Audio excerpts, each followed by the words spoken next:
So we've been talking on this channel about acoustic guitar and utilizing it with different effects. Today, I'm going to tell you about the secret sauce, and that's a wet-dry setup. Not talking about vacuums, so stay tuned.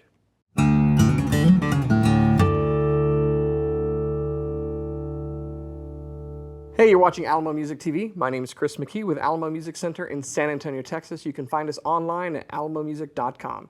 If you're new to the channel, make sure to subscribe, turn on notifications, and like our videos. If you'd like to support the channel, visit our spring store link below for our custom designed t-shirts.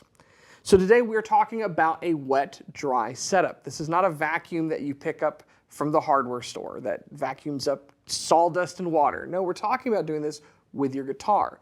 Now this is actually a fairly common setup for electric guitar players, but I think a lot of acoustic guitar players can benefit from this, particularly if you are playing by yourself. Whether you're doing just solo acoustic gigs, coffee shop setup, playing at church, what have you. This can really add a lot of texture, ambience, and really just kind of space to your sound. So let's talk about what it is. Effectively, a wet-dry setup is starting off with a stereo setup. And what that means is to utilize two different amps. Now you can do this with two different amps. You can do this with an amp and a PA system. You could do this with two different amps and a PA system. So there's a number of ways to do this, but you're effectively splitting the signal that's coming out of your instrument to a wide pair of stereo amplification. You know, whether that's speakers on a stage or two different amps sitting behind you, what have you. There's a number of ways that you can accomplish this. How you typically accomplish this is you start with a stereo instrument, or more commonly, you utilize an AB box. That's what we're going to be utilizing today. There are some stereo guitar setups out there in the electric guitar world. There's even fewer in acoustic guitars. Typically, you've got a single output coming out of the guitar, and what you want to do is run that into an AB box. Now, an AB box, if you're not familiar, gives you the choice to switch between A or B. But you want an A or and B box. That's what we're using today. Today we're just using a Fender ABY pedal. What this allows us to do is choose, do I want A signal, B signal, or both? For the stereo setup, we're going to use both, but I'll switch back and forth during the video so you can get an idea of how this setup functions. Now you're going to run your guitar into the kind of the single input on an ABY box. And then you're going to run out to one amp, and then your other out to the other amp or PA system, what have you. Now the setup allows you to have two different stereo signals of your guitar. That means that instead of a mono signal, you're hearing it from two different channels. In this case, two different amps or PA system. Having a wet-dry signal means that one of these is going to be wet and the other is going to be dry. So wet, think about swimming pool, summer, moist, there's all sorts of stuff, splashing and things like that. Dry, think about the desert. It's dry, it's parched. There's not a lot going on. So that's in effect what a wet-dry signal is. A wet signal is the signal that is going to have your effects on it. A dry signal has no effects on it. It's just the instrument going into the amp or PA system. I'm going to say that one more time. Your wet signal has effects. Your dry signal does not. So here's what the signal chain that we're utilizing today looks like. I'm running the guitar, in this case it's a Taylor 714 CE, from the ES2 pickup system output into the in of the ABY box from Fender. On the A side, we're using that for acoustic. And it's running out of A directly into this Fender acoustic amplifier. This is an Acoustic Junior that we have over here. So we're running into this Fender Acoustic Junior amplifier. I'm not using any effects on the amplifier at all. It's not going through any effects pedals. It's just the guitar into the amp, and you're getting an unadulterated, other than EQ'd, acoustic guitar signal. That's what we want. That's our dry signal. Now on the B side, that's going to be our wet signal.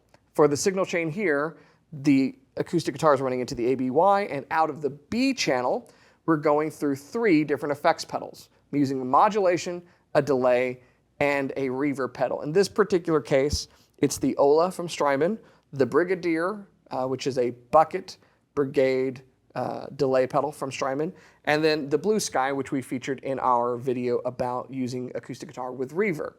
Now I've set these all up with basically some chorus, some slight delay, and a nice room reverb to go along with it. Those are going into an electric guitar amp in this case. Now you can do this with 2 acoustic amps, but I personally like to run this setup with an electric guitar amp when I'm doing a WetDry setup on an acoustic guitar. But there are some things that you need to know about this. Whether it's an acoustic amp or an electric amp, in this case, we're going into this Vibrachamp reverb. What you want to do is you want to set this up with 2 very important things. You want to bring your treble way down. In this particular case, I have the treble on the Vibrachamp at 1. And then you want to set your volume of your wet amp to be a little bit lower or ducked underneath the volume of your dry amp or signal. And the reason for this is because we want this sound to add texture and warmth and space to what we're doing. We don't want it to overwhelm the sound of the acoustic guitar. This is just meant to complement the sound of your acoustic guitar. In most band setups, or even when you're playing live by yourself, the sound of an acoustic guitar, that brilliance, that treble, that shimmer that we get from acoustic guitar is what we want. And we're already getting that from the dry signal. Now, if you're doing this in a PA setup, keep in mind that what you'll have on either side PA speakers with that dry signal, and then you can introduce in a separate channel the electric sound, or you can just have that on your stage behind you, depending upon how your venue is set up and what works best for you. But in theory, this is the bare bones, most stripped down version of it. An ABY box, the effects of your choice, 2 amps. Run the effects on one signal into 1 amp, run the other signal to the other amp without any effects. Make sure that you have the acoustic sound that you want on that dry amp, and on the wet amp, bring your treble down, duck your volume below the other amp, and then Bob's your uncle, that's your setup. Now, why do we want to do this? What kind of texture and space does it add? I'm glad you asked. So let me show you. So I'm going to utilize the AB box to switch. We're going to listen to first what the acoustic sound sounds like on its own, then the wet signal on its own, and then both together. So let's start with the acoustic sound.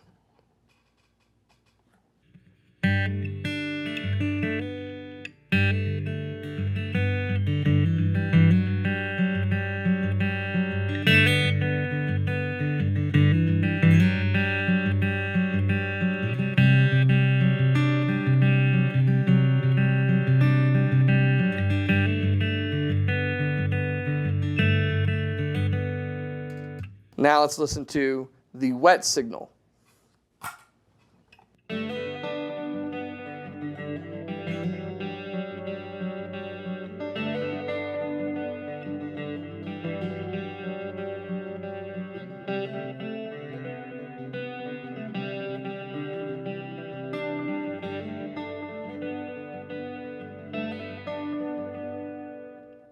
Now my signal is much lower coming out of the electric amp because, again, I don't want it to overpower it, but when you're running a setup like this, you can adjust how much of that signal you want running. A lot of times it's really good to have someone that's sitting out in your audience, if that's the kind of setup you have, who can kind of listen and help you set these levels. So let's go back to the dry acoustic signal, and then I'm going to introduce, while I'm playing, the wet signal so that you can hear the texture that it brings.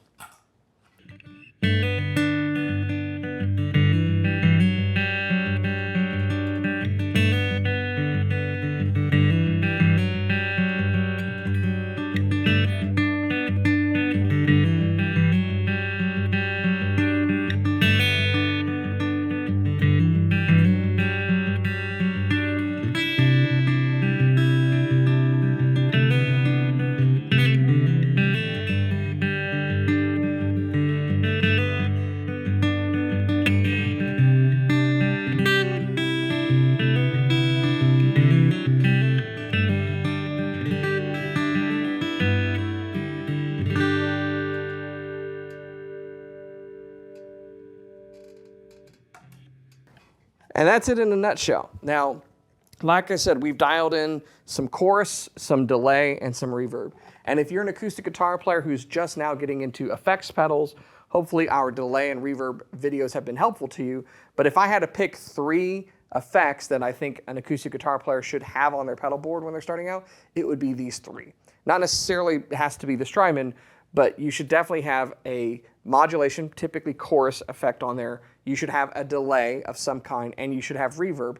It adds a lot to it. But you'll notice, again, on the Fender amp, it has some effects, it has reverb. I didn't use any of it at all. I didn't use any of the spring reverb that's on the Vibrachamp because we're using this room reverb from the effects pedal. If you start adding some effects on your dry signal when you already have a wet signal and you're trying to do this kind of stereo setup, you'll usually get a muddy sound.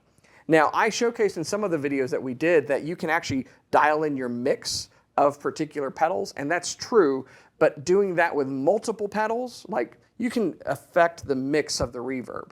And so if the reverb's on its own, you can kind of get this with that adjustment. But doing it with multiple pedals, multiple effects is very, very difficult.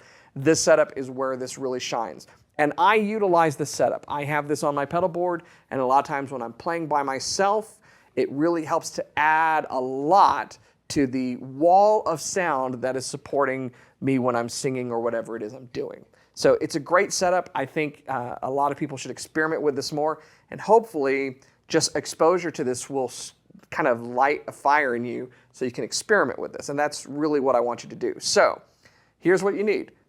Get your effects pedals, 1, 2, or 3, get your ABY box, 2 amps, and then Bob's your uncle, get your setup going, and you can have a whole lot of fun. If this brings up a lot of questions for you, that's good because that means you're thinking. So if you have those questions, go to our website. It's alamomusic.com. You can chat with somebody and or you can call, come in or whatever, and we will answer your questions for you and help you work on getting a setup like this if maybe you have part of it and you want to finish it and get the rest. I will say, shout out, I was first introduced to this doing it with an acoustic guitar, watching Charlie Worsham on LR Baggs' YouTube channel. They have a great channel. They bring in some great artists. And Charlie is one of my favorite singer-songwriters out of Nashville. I absolutely love his music. And I loved the sound and setup that he was getting from that. And just in that particular case, he dual sources his guitar. He's got 2 different pickup systems, 2 different holes in his guitar, 2 different cables coming out. And you can do it that way, but you don't necessarily have to accomplish something. So if you want to check out that video, I highly recommend checking out LR Baggs' channel, watching that video. If you just search Charlie Worsham and LR Baggs, it'll probably pop up. I'm a big fan, again, of his setup and his music in general. But I've adapted it for my use, and it is incredibly important to the sound that I often want. And you won't use it on every song, or you might use it with variations on different songs that you play. But in either case, it can be really fantastic. So hopefully this helped you out. At the end of the day, the best guitar in the world, I always say, is the one that you're playing. And when you're inspired with cool sounds like this, you'll probably play more. And that's the name of the game. If you're new to our channel, make sure you subscribe, you turn on notifications, hit that like button. If you'd like to follow us on our Patreon channel and have some more fun over there, make sure that you check out the link in the description and learn about becoming an Alamo Music Insider. As always, I'm Chris. Thanks so much for watching, and I'll see you next time.